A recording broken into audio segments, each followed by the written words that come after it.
कभी कभी हमारी लाइफ में एक ऐसा फेज आता है जब हम बाहर से बिल्कुल सेम दिखते हैं। ना कोई ड्रामेटिक चेंज, ना कोई ह्यूज अनाउंसमेंट, ना कोई न्यू मी वाली पोस्ट, लेकिन अंदर से हम बहुत कुछ चेंज कर चुके होते हैं।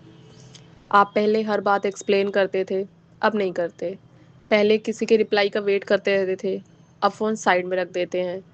पहले किसी के बदल जाने से आप टूट जाते थे, अब बस आप एक्सेप्ट कर लेते हैं कि may be people change and that's okay. तो ये जो चेंज है ना, इसे मैं कहती हूँ द क्वाइट ग्लो अप। ऐसा ग्लो अप जो इंस्टाग्राम पर नहीं दिखता, लेकिन आपकी पर्सनैलिटी, डिसीजंस और पीस में क्लियरली फील होता है। तो आज हम बात करेंगे ऐसे ही 8 चेंजेस के बारे में जो शायद दुनिया नोटिस ना करे, लेकिन आप खुद फील करेंगे कि आप पहले वाले इंसान नहीं रहे। पहला जो चेंज है वो ये है कि आप हर बात एक्सप्लेन करना बंद कर देते हैं।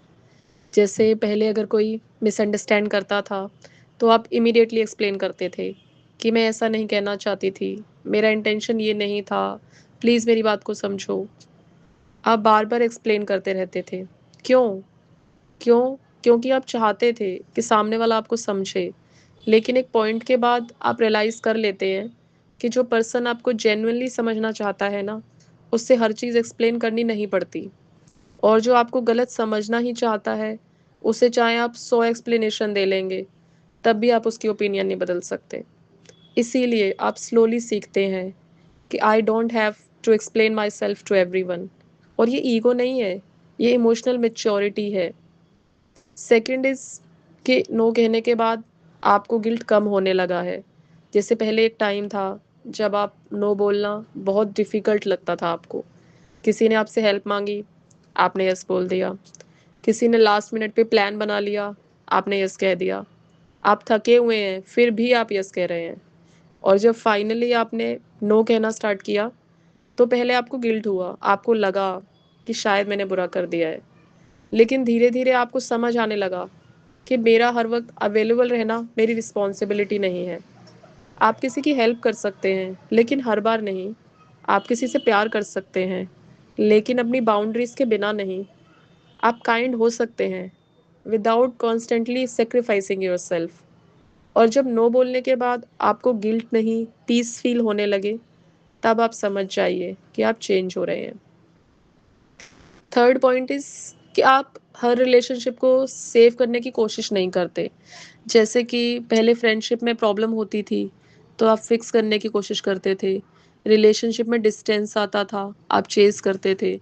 कोई आपसे नाराज़ होता था, आप तुरंत मनाने चले जाते थे।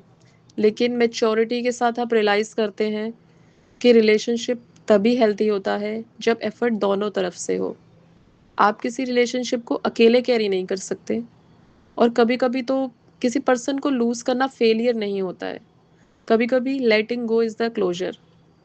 आप हर कनेक्शन को लाइफ़ टाइम कनेक्शन बनाने के लिए रिस्पॉन्सिबल नहीं हैं। कुछ लोग लाइफ़ में आते हैं, कुछ सिखाते हैं और फिर चले जाते हैं एंड दैट्स ओके। नेक्स्ट, आपको हर चीज़ का इमीडिएट रिस्पॉन्स नहीं चाहिए अब। जैसे पहले कोई मैसेज आया, आपने फ़ोन चेक किया, रिप्लाई लेट हुआ, फ़ोन चेक, सीन कर दिया, फिर फ़ोन चेक।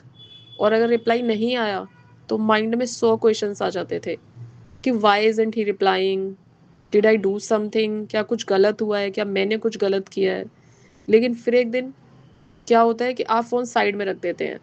आप अपना काम करते हैं, अपनी लाइफ़ कंटिन्यू करते हैं और रियलाइज़ करते हैं, not every silence needs an explanation. हर लेट रिप्लाई रिजेक्शन नहीं होता है, हर डिस्टेंस का मतलब हेटेड नहीं होता है, और हर अनअंसर्ड मैसेज आपकी वर्थ डिफाइन नहीं करता है। आपका पीस किसी के टाइपिंग स्टेटस से ज़्यादा इम्पोर्टेंट हो जाता है। That's growth. नेक्स्ट इज़ आप अपनी पर्सनल लाइफ सबको बताना बंद कर देते हैं। जैसे पहले कुछ भी होता था, आप किसी फ्रेंड को बताते थे, फिर दूसरे फ्रेंड को बताते थे, फैमिली में बताते थे, या फिर सोशल मीडिया पर इनडायरेक्टली पोस्ट कर देते थे। लेकिन टाइम के साथ आप समझते हैं कि प्राइवेसी भी पीस का एक फॉर्म है। हर अचीवमेंट अनाउंस करना ज़रूरी नहीं होता। हर प्रॉब्लम शेयर करना ज़रूरी नहीं। हर रिलेशनशिप को पब्लिक बनाना ज़रूरी नहीं है। कुछ ड्रीम्स क्वाइटली ग्रो करने चाहिए, और कुछ प्लान्स सिर्फ आपको पता होने चाहिए, और कुछ पर्सनल स्ट्रगल्स सिर्फ उन लोगों के साथ शेयर होनी चाहिए जिनके सामने आप जेन्युइनली सेफ फील करते हैं। आप जब ये डिफरेंस समझने लगते हैं ना, तो आपकी लाइफ ऑटोमेटिकली पीसफुल होने लगती है।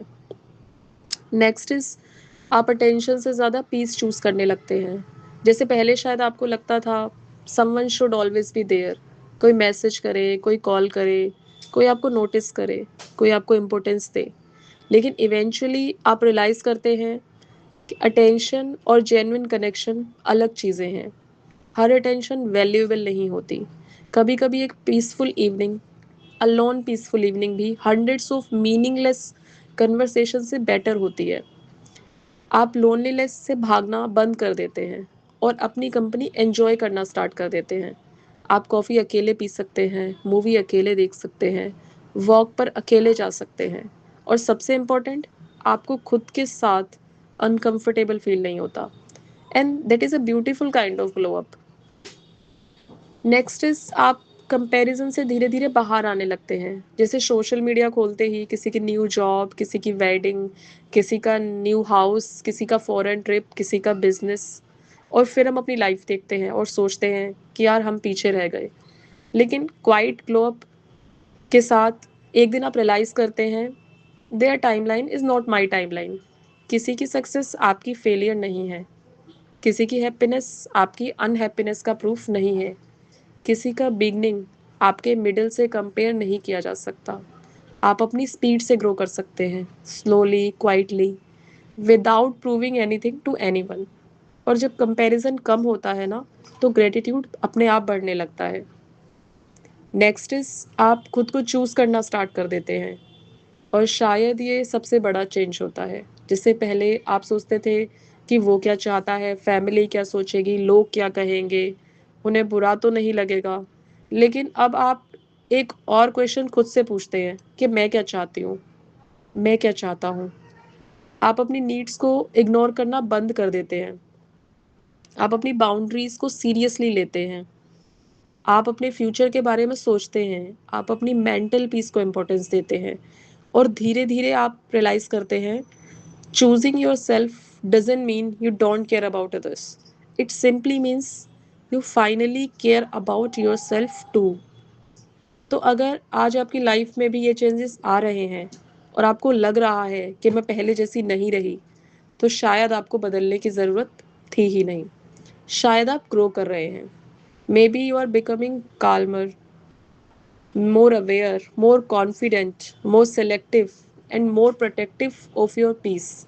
और सबसे important, more connected with your self.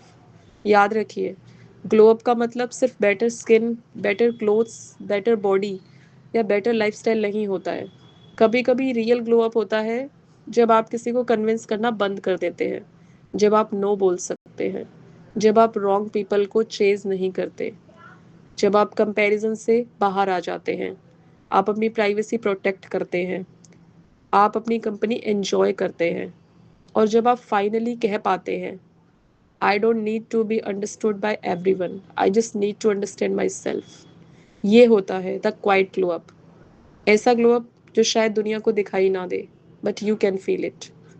अगर आपको सेल्फ ग्रोथ, कॉन्फिडेंस और हेल्दी बाउंड्रीज से रिलेटेड ऐसी प्रैक्टिकल और रिलेटेबल वीडियोस पसंद हैं, तो बाउंड्रीज एंड बिलीफ को सब्सक्राइब ज़रूर करें, और मुझे कमेंट्स में बताएं कि इन 8 चेंजेस में से आपको अपने अंदर कौन सा चेंज सबसे ज़्यादा फील होता है। मिलते हैं नेक्स्ट वीडियो में। Until then, choose yourself, protect your peace and believe in your self.